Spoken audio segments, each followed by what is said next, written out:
When mankind ventured out into space, we never suspected what was to come. Our first inhabited planet was less than 30 light years away, far closer than we would have ever thought. The issue? Everyone was dead. The entire planet was like that. A perfectly stable world with no issues that we could determine. And yet it seems the suicide rates were the greatest cause of death among the people. We don't know why, but they apparently had been doing this for some time. Years of study later showed that the reptile-like race had taken nearly 10 times as long as we did to reach the industrial age, and hadn't gotten very far beyond that. Time went on, and we soon discovered that this was not an isolated occurrence. Species after species had killed each other and themselves off for one reason or another. Some had died off so early, only a few stone monuments marked that they had ever been there. Some had established empires spanning nearly a dozen systems. But always, they were all dead, down to the last child. And so we traveled the stars, colonizing the lost homeworlds we had found, along with others. We studied the creatures on many worlds, although none bore intelligent life. In time, we studied the technology of the more advanced dead races, gleaming a scientific secret or two we had missed. It was rather amusing to see the scientific community collectively slap their heads when they see the simple ideas and concepts that they had missed. Once, and just once, we found a sentient race still alive. On a planet with 3/4 the gravity of Earth, a planet primarily dominated by jungles bore a race of insect-like scavengers. They were barely beyond the Stone Age, farming and agriculture still in its early days. We considered making contact, but in the end decided against it. They were an incredibly violent race, and many would kill one another for the smallest detail. Suicide also seemed to be something they would resort to with little to no good reason. In fact, the entire race seemed borderline insane. Long-term observation showed that after hatching, the individual would slowly but surely go completely insane, to the point where almost none of them reached old age. In fact, the only reason this race had not yet gone extinct is the combination of high birth rates, short lifespans, and a child being able to defend itself hours after birth. In any other race, this bizarre affliction can and did drive them to extinction. So for nearly 700 years, mankind grew and expanded. We didn't find any other living race during that time, or find out how we were immune. Many came up with theories, but none fit better than the others. Ethnic, religious, and cultural differences became less important when you were away from Earth. And in the end, those who could not agree simply lived on different worlds. The UTA, United Terran Alliance, controlled over 87% of mankind's colonies from its seat of power on Earth. A few rogue factions cropped up, piracy and smuggling saw a rebirth in this new space age, and mankind went on as it always had. Then a moment that would change our history came. The UTA Dreadnought Supremacy was in essence a city in space, constructed with our most advanced technology to the point where systems were updated during constructions, and having a total ship length of, well, roughly 7 miles. It was the mightiest ship we had ever created. The Supremacy was sent to investigate a new world our long-range sensors show had space-age technology on it. It was farther out than we had ever traveled before, but not by much. It was assumed that this would be just another dead world, that we might find some raw, usable materials pre-harvested in the form of abandoned constructions in orbit. What was found was an outpost of a spacefaring race, its people still alive and well. Dozens of ships were in orbit around a rocky, empty world, along with the space dock to repair and refuel them.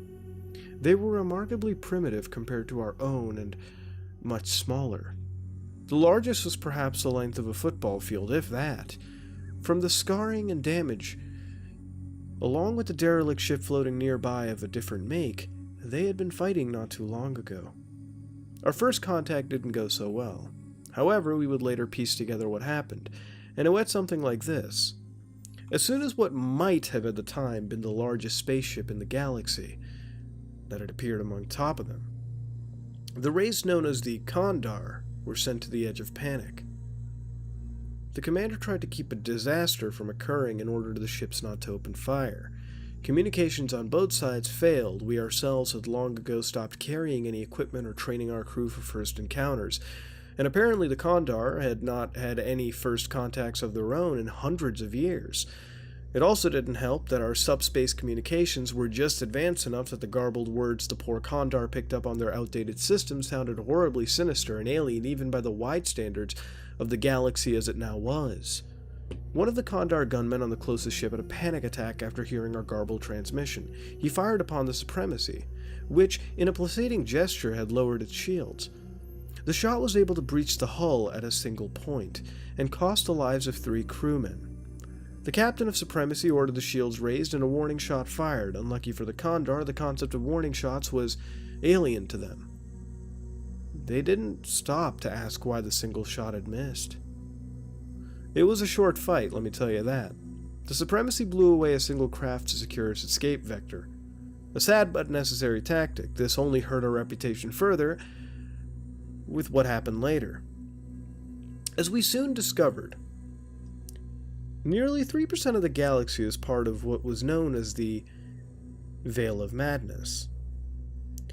Any race within this sector of space would slowly but surely go insane. Sure, jaunts were safe enough, but more than that, and permanent damage to the mind would result. We had apparently been sitting in the galactic equivalent of what would be the Bermuda Triangle, and had finally breached its edge. When the Kondar realized that both our entrance and escape vector led directly into the Veil, a panic started. With surprising speed, news spread amongst their people, and among others, of what had happened. The story grew worse with each retelling, especially once it left official military reports, then all went to hell. Tales of the Titanic black ship that came from beyond the Veil sent out signals in a horrid dark language, obliterated dozens of the Kondar's finest warships in seconds for no reason, and then vanished like a ghost soon spread everywhere. Humanity had become the boogeyman of the universe. Raids from pirate groups further cemented our dark reputations, and in time, we came to work with the role. Every attempt to convince people that we wanted fair negotiations was seen as a deception. Rather than fight a losing battle, we played to the role given to us. Soon we were seen as wicked, but not unreasonable, and gained both fear and respect throughout the galaxy. Few humans appeared in view of aliens outside of deliberately frightening power armor, and human ambassadors used voice synthesizers to sound like that first garbled communication had. Looking back, it actually worked out in our favor. After years of contact, most alien races know almost nothing about humans other than exaggerated horror stories. They rarely bother us, and the ones that do never return home. The only bit of info we were more than happy to share with them was the reason we can live in the Veil. Turns out we're all a little crazy to start with. I think the fact that we're pulling the largest practical joke in the galaxy was already proof enough of that.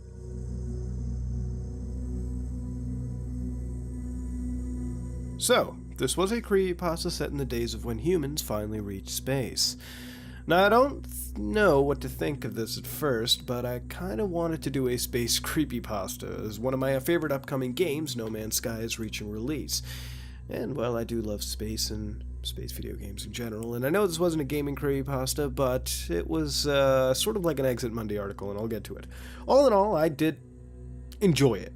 I really did.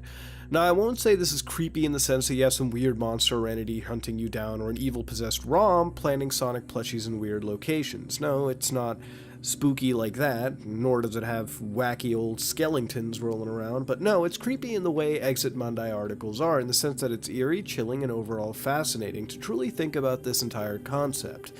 It doesn't pit aliens as the ones who invade and probe us, but rather the inverse, except I don't think we probe anyone else, I think. Anyways, the concept of races that we come across who went feral and killed themselves was odd, and the explanation that we live in the Bermuda Triangle of space is actually interesting to think about. We don't know much about the cosmos besides our immediate surroundings, but it seems that out of all the species who live in this entire sector of space are immune to this maddening effect. And because at the end of the day, I guess humans are insane, and that is true to an extent. We do have nut jobs, and we had nut jobs for thousands upon thousands of years. And the thing about space creepypastas or creepypastas about things that are a concept far beyond anything that we can really grasp at the moment is interesting, because at the same time, it's all speculation. And if the speculation is done well, if it's built up well, if it's explained, in a proper way, such as this, it also uses examples, again, like the Bermuda Triangle to help better relate it to us, then it works. It at least gives you something to think upon. It's not completely throwing out the fact that, humans are immune to it because nanomachines. It tosses a kind of out there explanation, but because, we really can't refute it, the most we can really do is choose to believe in it or not believe in it, but, it doesn't really instantly negate it or whatnot, and that's what makes this a truly interesting creepypasta. And it makes an Exit Monday article really good too. It's because you are really dealing with speculation rather than things that are really happening. Of course, it's explained very well, it's done in a very, very, very proper fashion, which just adds to the effect even further, and in fact makes it. That's what you get over here. And to think about human beings as being the actual crazy bastards that we are to every other group on the planet, not just the planet, the universe, is truly a chilling concept. Because you have to think about it. I mean, we could be an entire planet creepypasta to other people, which is why, as this creepypasta states, people tend to stay away from us because we're whack jobs. And that is an interesting concept, and ultimately it really, really, really kept me glued to it, and I wanted to finish the whole story. Of course, it wasn't creepy in the sense that, we traditionally put with creepypastas, but at the end of the day, it's sort of like, again, an Exit Monday kind of creepy, eerie, interesting story.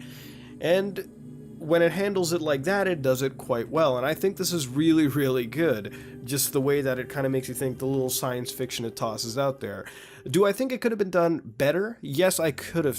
Yeah, it could have been done better. It definitely could have, and it could have been done better in the way of build-up.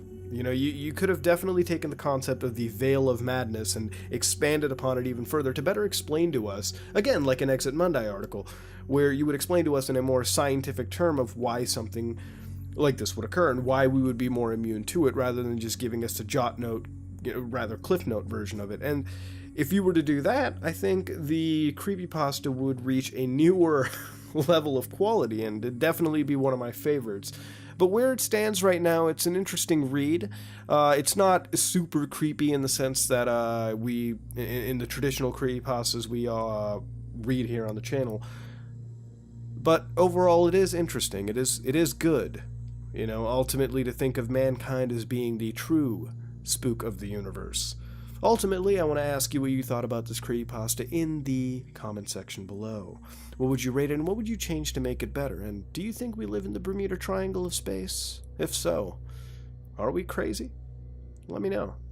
This has been another episode of Creepypastas, part of Haunted Gaming. If you like what you saw, please like, comment, and subscribe. Dislike it if you dislike it. This is me, Mudahar, and I am out.